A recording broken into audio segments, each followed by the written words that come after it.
And meron ako ditong 5 perasong itlog. Ilagay ko muna dito sa bowl.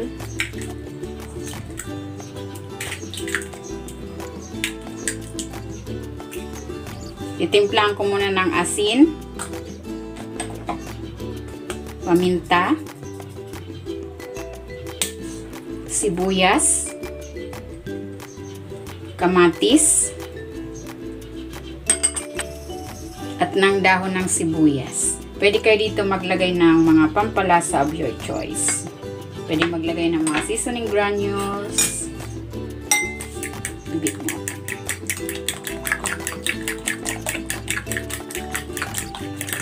Ayan, kung hindi ka pa nakapag-subscribe sa aking channel, please subscribe at i-click mo na rin ang notification bell para lagi kang updated sa aking latest recipes. Ayan, okay na ito. Ayan, maglalagay ako ng dahon dito sa kawali. Ayan. And then, ibubuhos ko na dito yung ating egg mixture. Ayan, para hindi na tayo gagamit ng cooking oil. Ganitong proseso na lang ang gagawin natin. Then, takpan natin. Ayan, nakaset yung apoy sa pinakamahina.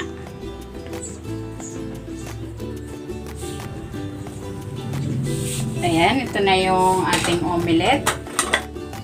Luto na yung ilalim. Ayan, para maluto rin yung ibabaw, babalik na rin natin ito. Meron ako ditong dahon. Lalagay natin dito sa ibabaw. And then, lagay ako ng plato.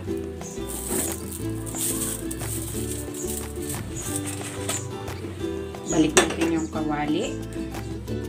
Then, slide natin. Takpan natin ulit. Lutuin pa natin yan for 3 to 5 minutes.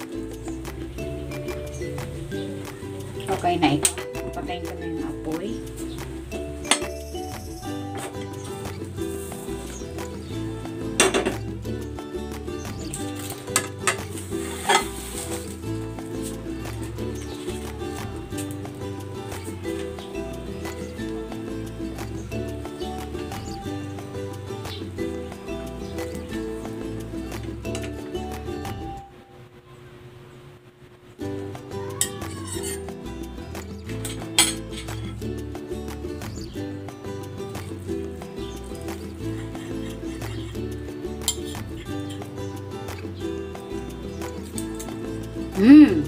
Sarap. Dagdag sarap yung aroma ng dahon. Kahit walang oil tayong ginamit, naluto pa rin natin yung egg.